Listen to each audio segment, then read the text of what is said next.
రాష్ట్రంలోని పలు ప్రాంతాల్లో కురుస్తున్న వర్షాలతో వాగులు వంకలు పొంగిపొర్లుతున్నాయి. భద్రాచలం వద్ద గోదావరి వరద నీటి ప్రవాహం క్రమంగా పెరుగుతోంది.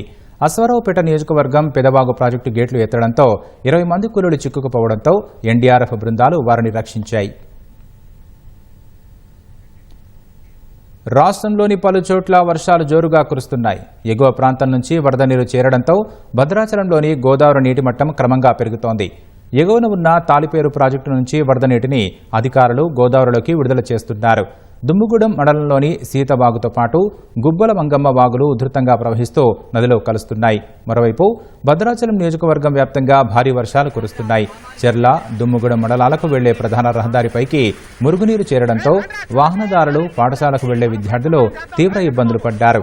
డ్రైనేజీ వ్యవస్థ సరిగా లేకపోవడం వల్లే ప్రధాన రహదారిపైకి మురుగునీరు చేరుతోందని స్థానికులు వాపోయారు. వీడియో తీసి పెట్టమంటున్నారు అందరూ.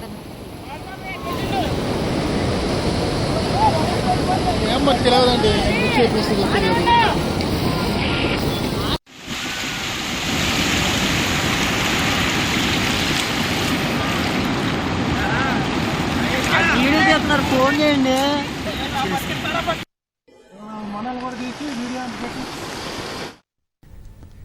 భారీ వర్షాలకు భద్రాద్రి కొత్తగూడెం జిల్లా అశ్వారావుపేట నియోజకవర్గంలో వాగులు వంకలు పొంగిపొర్లుతున్నాయి.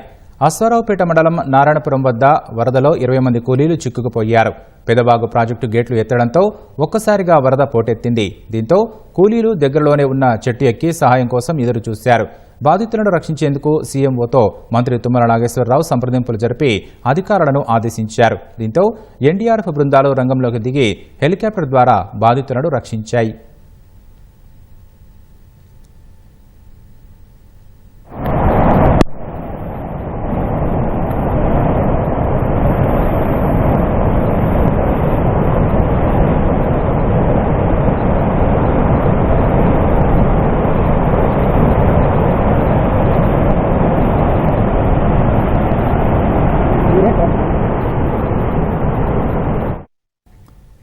దమ్మపేట మండలంలో లోతట్టు ప్రాంతాలు జలమయమయ్యాయి. ఇళ్లలోకి నీళ్లు చేరి స్థానికులు ఇబ్బందులు పడ్డారు.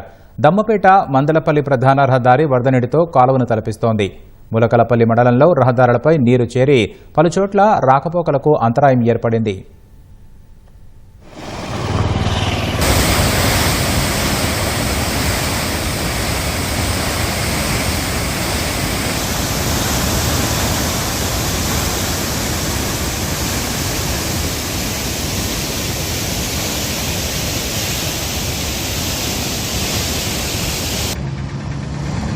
భద్రాచలం పట్టణ పరిధిలోని చెర్ల రోడ్డు